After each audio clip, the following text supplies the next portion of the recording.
I bought the mirror because it was cheap. That's the honest reason. It was sitting in the back corner of a small antique store, wedged between a laundromat and a closed bakery. The place didn't even have a proper sign, just faded gold lettering on the window that read, "Estate Objects and Curiosities."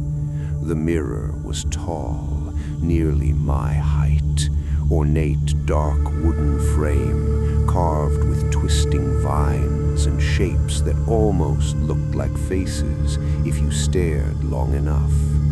There was no price tag. When I asked the owner, an older woman with trembling hands, she looked at it for a long time before answering. "You're sure?" she said. I laughed. "It's just a mirror." She didn't smile back. 200. That was far below what something like that should cost. I paid in cash. As I was leaving, she said one more thing. "Don't cover it, and don't turn it toward your bed." I assumed she was eccentric. I assumed wrong. The first night, nothing happened. I placed it in my bedroom, across from the closet. I didn't think about her warning. I didn't even remember it clearly. I went to sleep around midnight. At 3:12 a.m., I woke up. Not suddenly, not from a noise, just awake. The room was dark, but the streetlight outside cast a faint orange glow through the blinds, and in the mirror I could see myself lying in bed, except I wasn't moving. I blinked.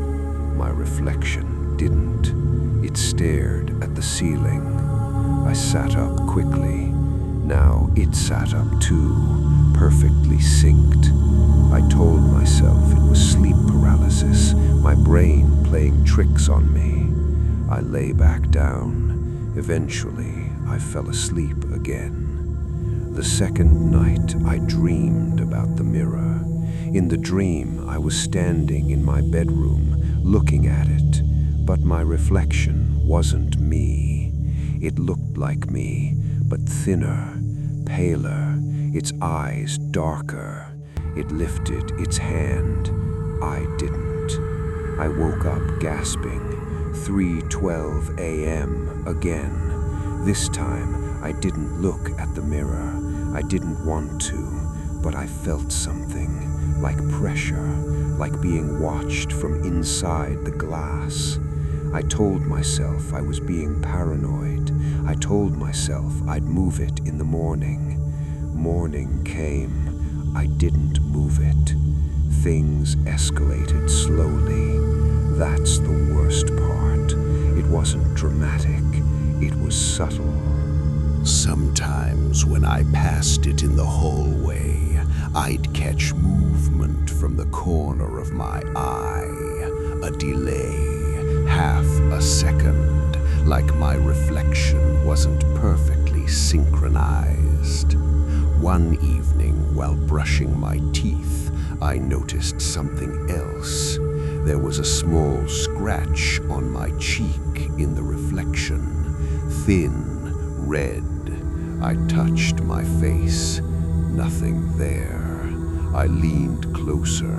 The scratch in the mirror deepened, blood slowly trailing downward, but my skin felt smooth, clean. I stumbled backward. The reflection smiled. I didn't.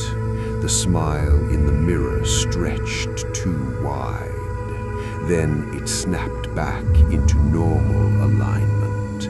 Now it mirrored me again, perfectly.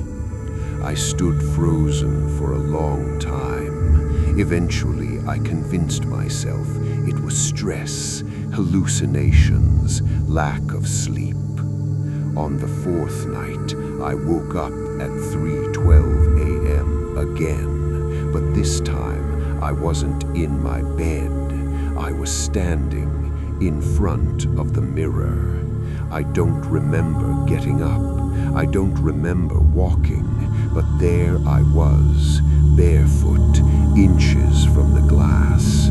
My reflection stood inches from me too, except it wasn't breathing. I could see my chest rising and falling. Its wasn't. Its eyes were open wider than mine, and it looked excited. Slowly, it lifted its hand. I felt my arm rise against my will, not like I was choosing to move, like something was pulling strings attached to my joints. My palm pressed against the glass. The surface was ice cold. My reflection's hand pressed back, and then its fingers pushed through, not shattering the mirror, not cracking it, just passing through like the surface was liquid. Long, pale fingers wrapping around mine. I tried to scream. No sound came out. Its smile widened, and it pulled hard. I felt my balance shift forward, felt my body tipping toward the glass. Then my alarm went off. 6:30 a.m. I was in bed, sweating, heart racing. I ran to the mirror. It looked normal, but on the surface, 5 faint handprints on the inside. I went back to the antique store that afternoon. It was closed, boarded up, dust on the windows, a for lease sign hanging crookedly. It looked abandoned for years. I asked the laundromat owner next door. "Estate objects?" he said. "That place has been empty since I opened, 5 years now." My stomach dropped. I drove home in silence. That night, I covered the mirror with a blanket. I didn't care about the warning. I just wanted it out of sight. At 3:12 a.m., I woke up again. The blanket was on the floor, the mirror uncovered, and the reflection wasn't my room. It was a darker version, walls cracked, paint peeling, the bed frame rusted, and on the bed, someone was lying there, not moving.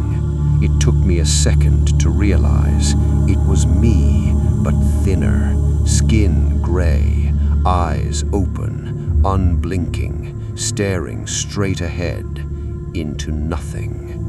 I slowly turned my head toward the actual bed in my room, empty. My blood ran cold. I looked back at the mirror. The reflection of me in that world slowly turned its head and looked directly at me. Then it sat up, its movements smooth, wrong.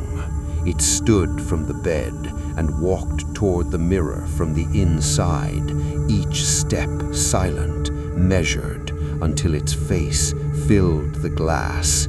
Its mouth opened, and this time I heard it, not in my ears, in my head.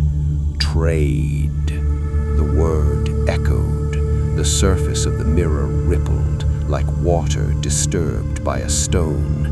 I stumbled backward. My heel caught on something. I fell hard.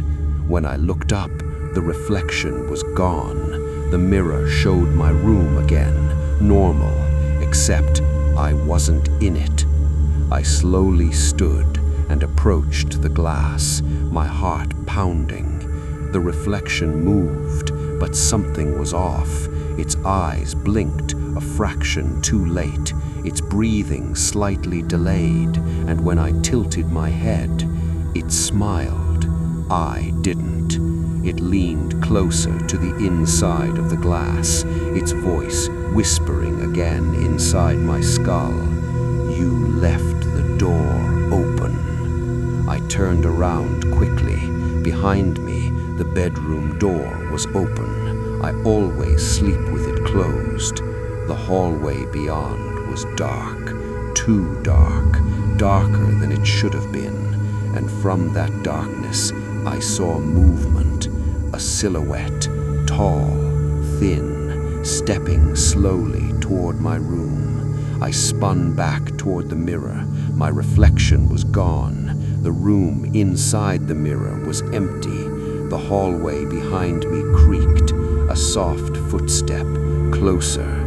I realized something then. The mirror wasn't haunted. It wasn't possessed. It wasn't showing another world.